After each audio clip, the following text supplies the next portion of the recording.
morning, good afternoon, and good evening, everyone. My name is Michael Kelly, and I'm the Chief Advocacy Officer and the Deputy Managing Director of the World LPG Association. And I am fortunate to be joined here today with my good friend, Gadibolae Dihlabi, the newly nominated Managing Director of the LPG Association of South Africa, a market where there is a lot happening at this particular moment. This is a continuation of a discussion that we had last week in the WLPGA Global Communications Summit, in which we tried to explore how to position the LPG industry in the coming recovery from COVID-19. And we had a number of different speakers from around the world, including Khadi, who experienced some technical problems at the time. And she's been good enough to rejoin us to have a discussion about specifically what's happening in South Africa, what messages would work well with South African stakeholders to understand if we can take those messages from South Africa and use those in other markets. Khadi had been in a session that was focusing on how the LPG industry should be communicating about boosting economic growth and creating jobs. And that's those two elements are quite interesting because they're part of the value add that LPG has as an industry that we don't necessarily speak about a lot. And so that's something that we really wanted to dig into.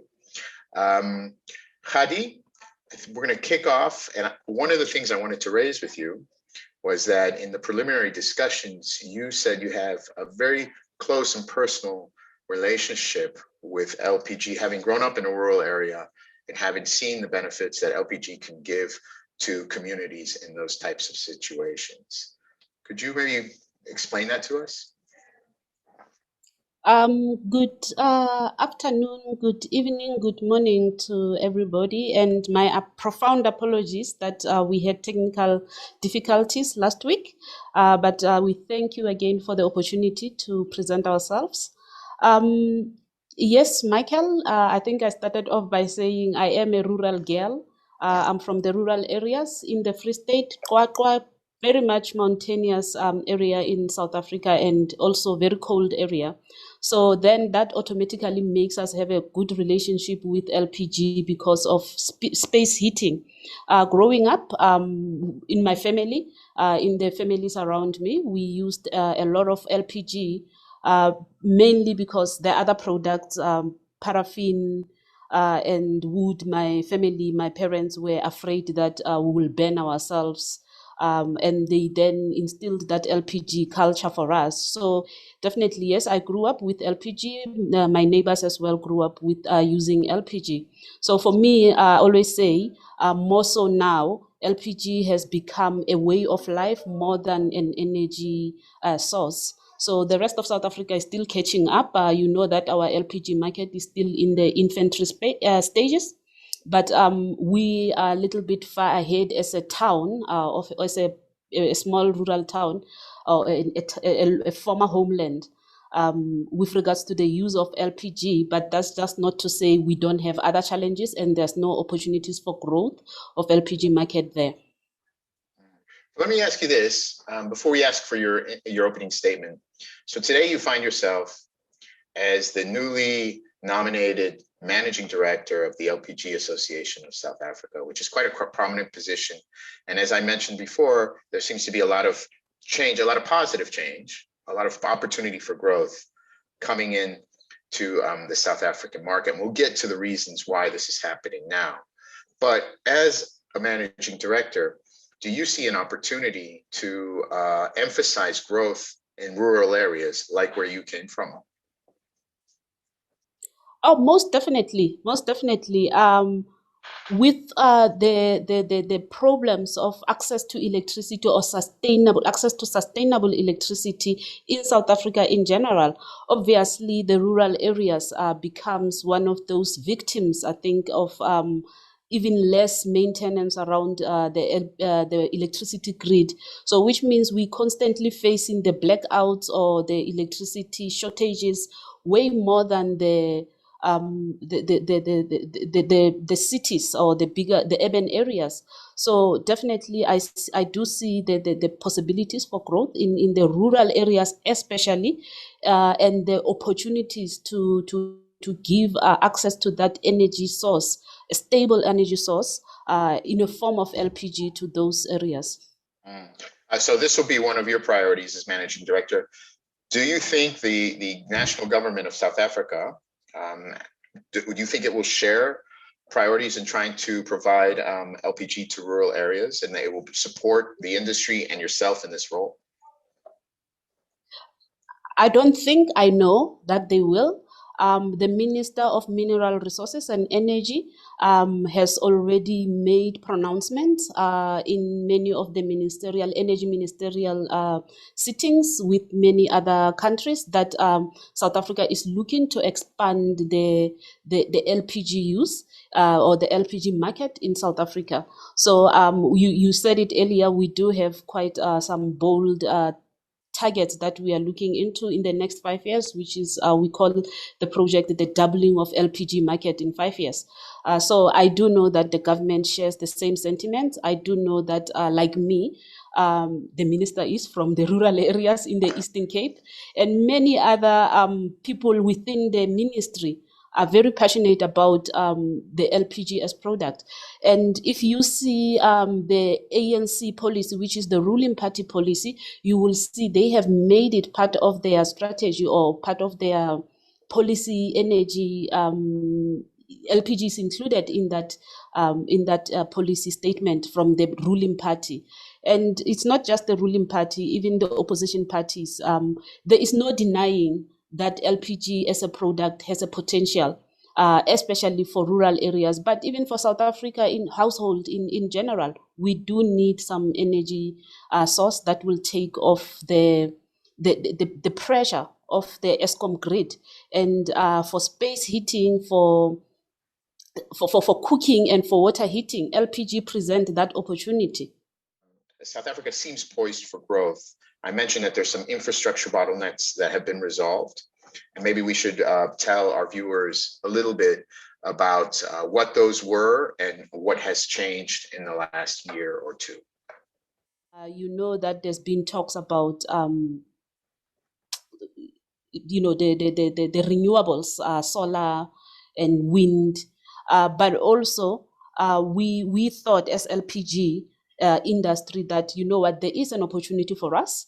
There is for us to be involved in that communication, and we started the industry together with other stakeholders started with lobbying to say, as LPG, we raise our hands, we are here, and we can we have the opportunity or the ability to take those pressures of Eskom grid, and most importantly for household use, like I said, spacing, heat spacing, water heating, and cooking.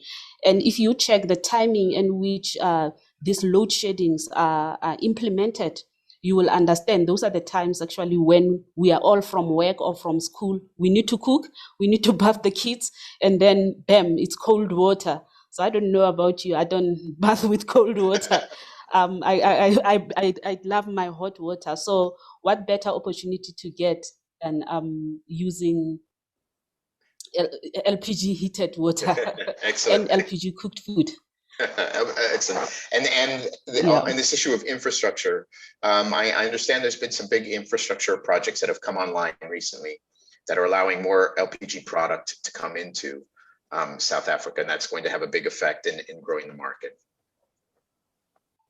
Yes, recently, I think there's been a launch. There was a launch of the terminal in Richards Bay. It is one of the biggest in possibly Africa, of LPG terminal in Richards Bay, where I think Bidvest and Petrodec together invested in that, and that has we have seen, I think since last year, we have seen the import infrastructure that has been put in place for LPG assisting quite a lot, because the normal shortages that we face, I mean, our winter is 3 months, but even in that 3 months, we struggle quite a lot with LPG because of the problems with the local refineries production. So those two terminals have gone the terminals in Richards Bay has gone a long way in providing us that little bit of sustainability of LPG supply. But that's not to say that's not enough. That's enough. We foresee that more investment into terminals will be required, given obviously the problems with the refining production or the local production of LPG.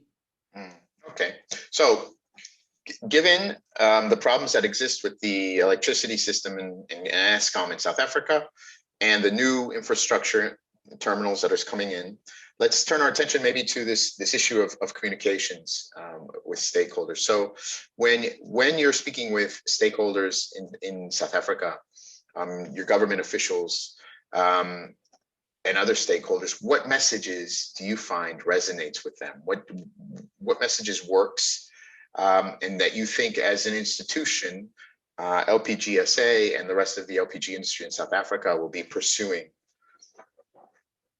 Okay. I always say LPG already lends itself as a low carbon energy technology. So emphasizing that message is kind of like reinventing the wheel. But the most important, what is that South Africa needs? I mean, we have been hit by COVID. Even before COVID, our economy has been hit quite badly in terms of its growth and in terms of employment stats. I mean, in 2020, we reported over 32% of unemployment in the country. So obviously the message that we want, or we do communicate with the government, government stakeholders and other stakeholders out there as LPGSA, is that LPG as an energy carrier will be able to increase demand for South African goods and services. It will be able to increase employment. There's a serious employment potential from the development of LPG industry. And also, we all know, and I think many economists will agree, and many people in the business areas will tell you that many developing areas, developing countries, will best derive derive business opportunities or work opportunities by building small and medium enterprises. So LPG has that opportunity to do that.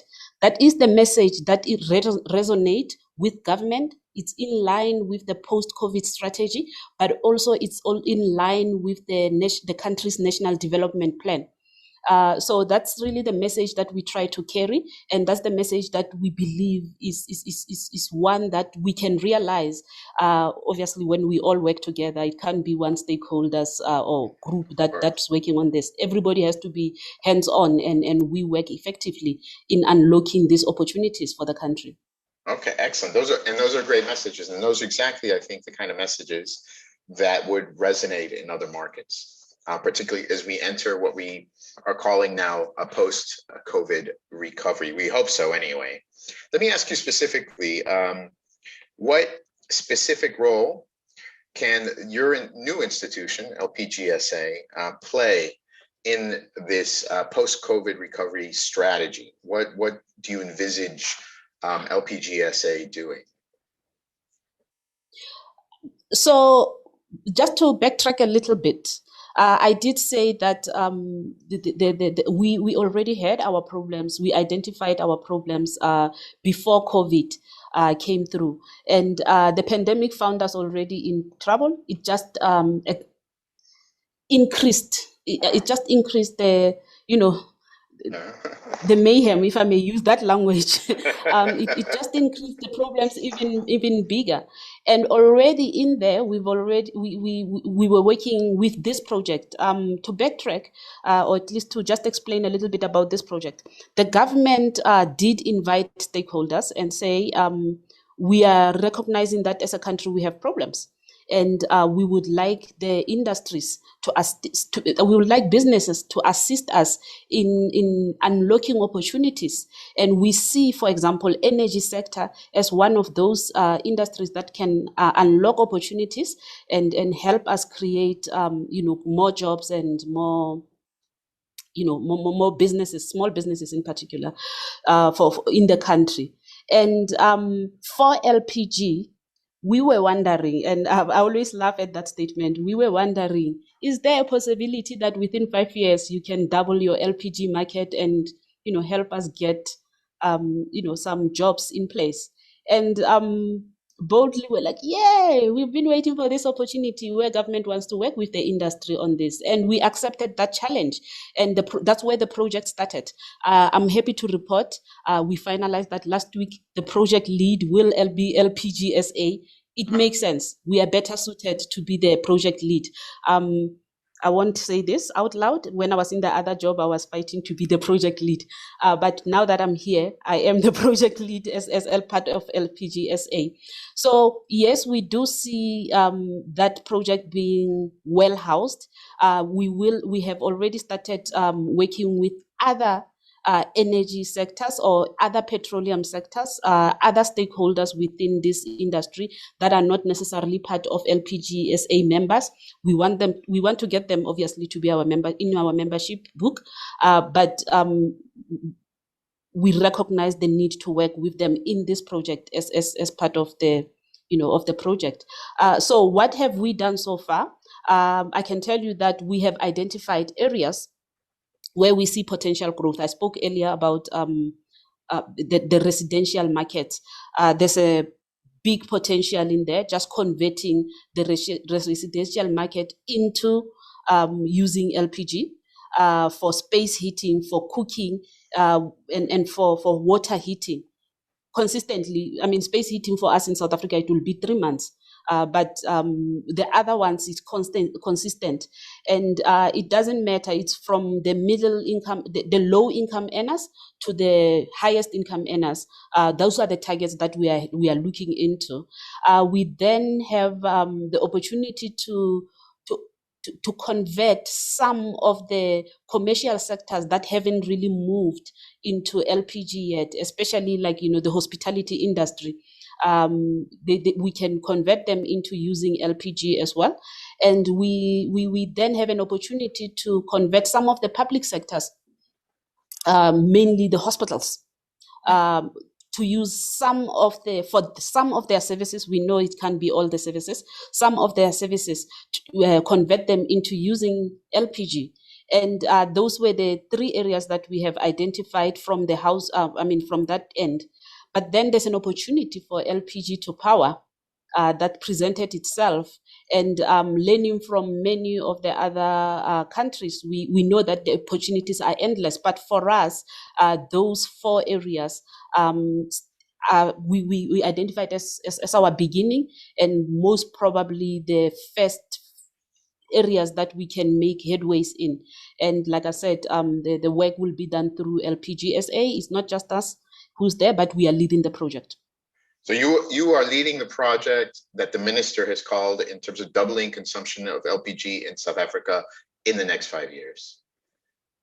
Yes, and I must say we are leading it with the government. Yes. So it must be clear that we are working with the government. Yes, we are not isolated there. Very important to clarify that, Hadi. Yes, when we're talking about government, we should be very clear about what we're saying. Excellent. Well, congratulations on getting that, on having the confidence of the government to be nominated to lead that. And this leads me into my next question, which kind of is a segue from that. As you embark on this, do you see a way that the WLPGA, as a representative of the global LPG industry, can support you in achieving this target, you and the government together in achieving this target? Yes, you will be a lot of help for us. You are gonna be a lot of assistance for us. I've already said to you, I'll keep on knocking at your door, and you'll hear me knocking from South Africa, even though you are in France. WLPGA already host many countries that have gone through this process. And it will be futile for us as South Africa to want to reinvent the wheel when we can learn from other countries the best practices. And we are very much looking forward to that assistance. I can't begin to jot down how many areas that will need assistance from. from you, from some of the members of WLPGA, and just so that we can work for South Africa and work for the LPG industry in South Africa. Excellent. Well, we are ready to help you. And LPGSA is a long-term member of ours. In fact, in 2007, we hosted the World LPG Forum in Cape Town, along with LPGSA. And it was one of our most successful events up until that point that we'd ever held. And certainly one of the most fun events that we'd ever held. Very positive feedback from that. So we have long-standing ties with your organization, which at the time was the LPG Safety Association of Southern Africa. And we also have several members in South Africa, so we're quite happy to work with you and to support you on this very ambitious goal. And you can make sure that the government understands that we're quite happy to help as well.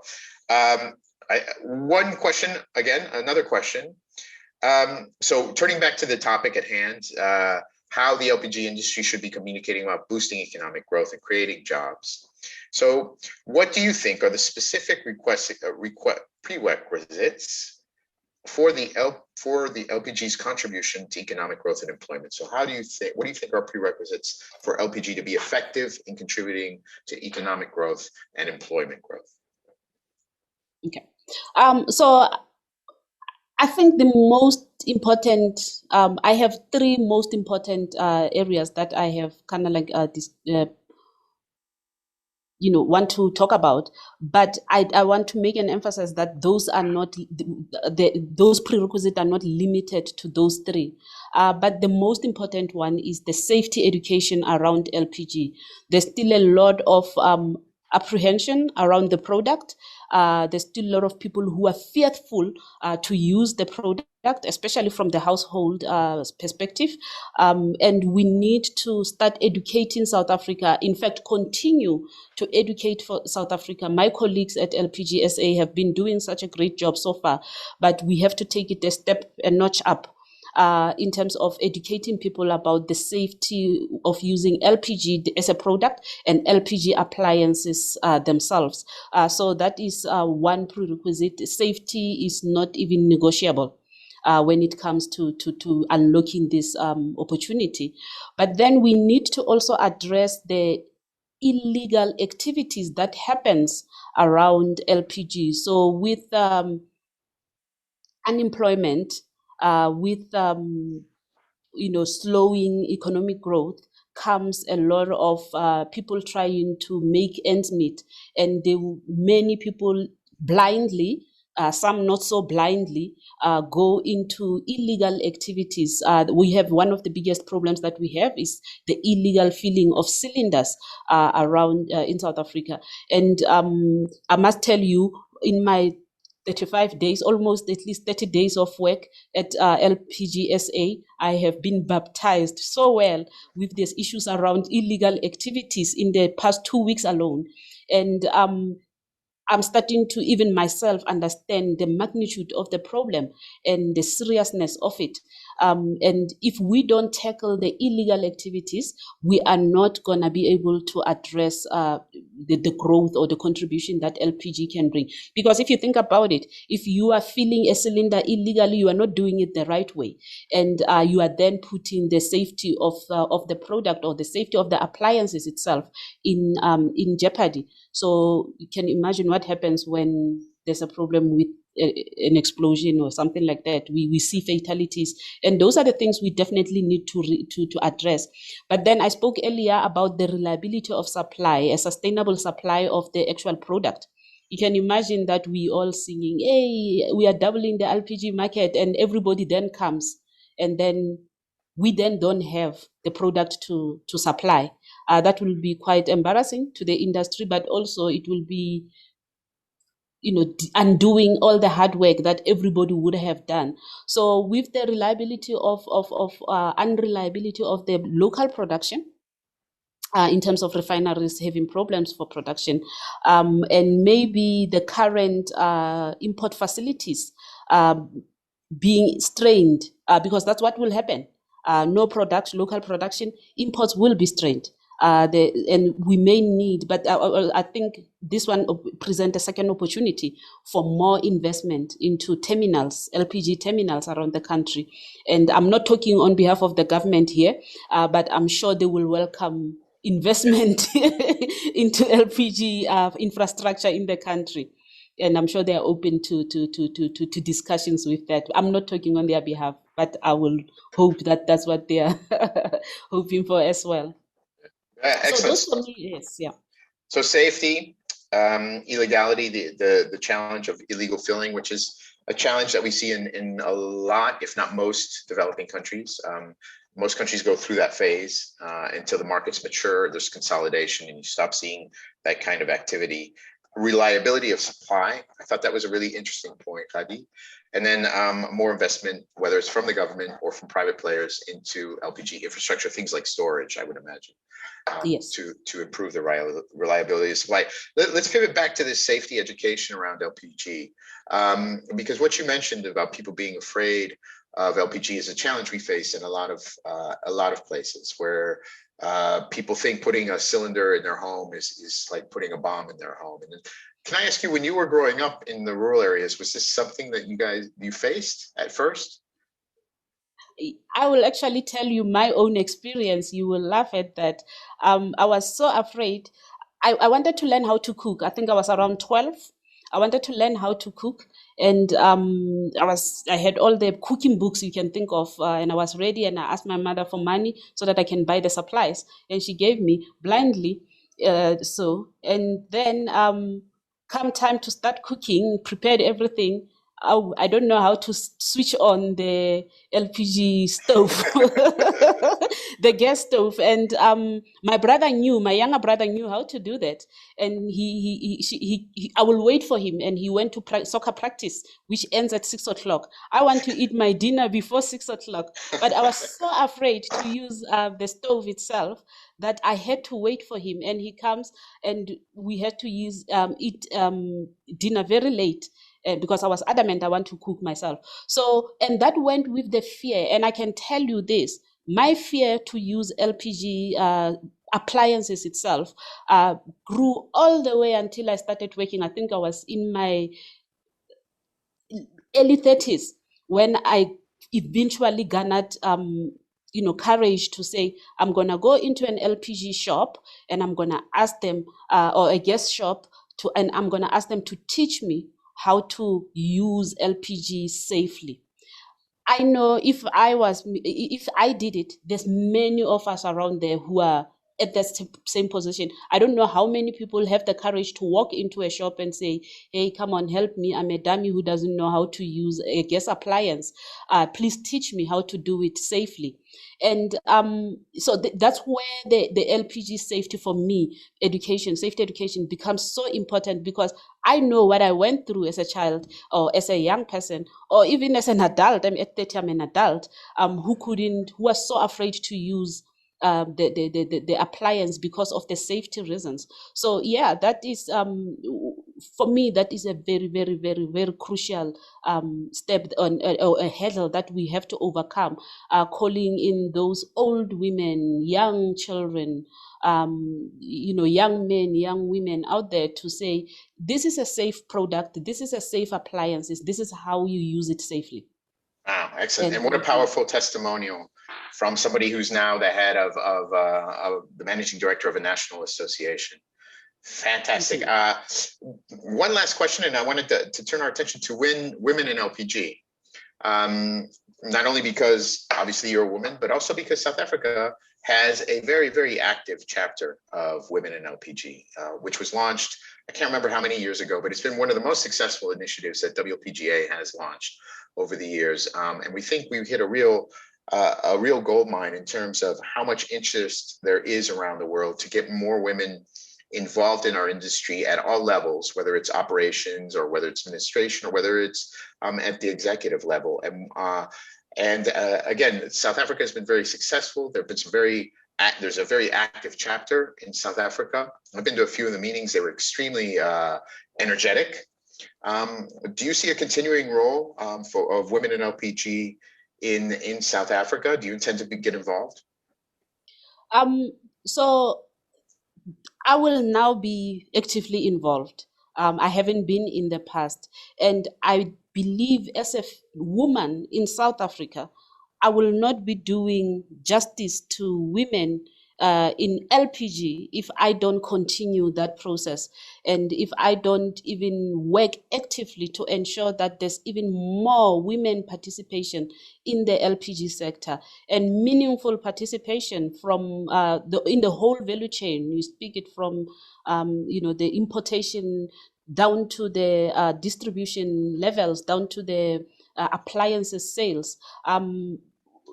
I will not, if I do not keep that momentum, if I do not encourage that, I will not be doing justice to women all over the world. So definitely that will be one initiative that I will champion. I will make sure that it happens. Well, excellent. And so good to hear for us at WLPGA.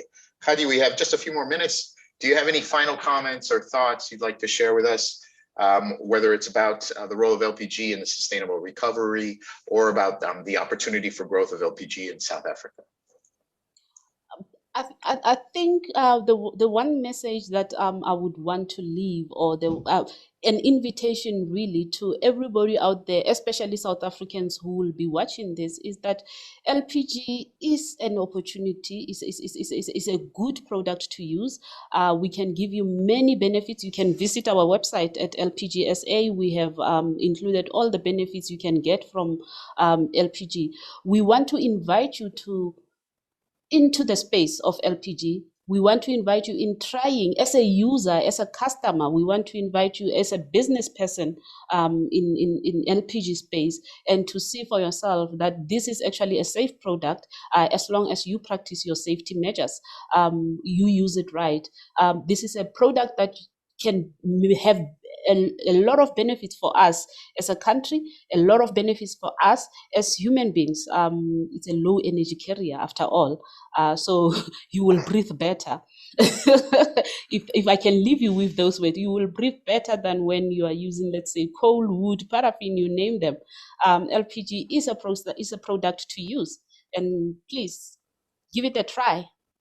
Okay, well, there you hear it. Gadibolae Dihlabi, the new managing director of the LPG Association of South Africa. Thank you so much for your time. We've enjoyed this discussion. And WLPGA, I can say for all of us at WLPGA, we look forward to supporting you and the government of South Africa to achieve this very ambitious goal of doubling consumption in that market in the next 5 years. Thank you so much for being with us.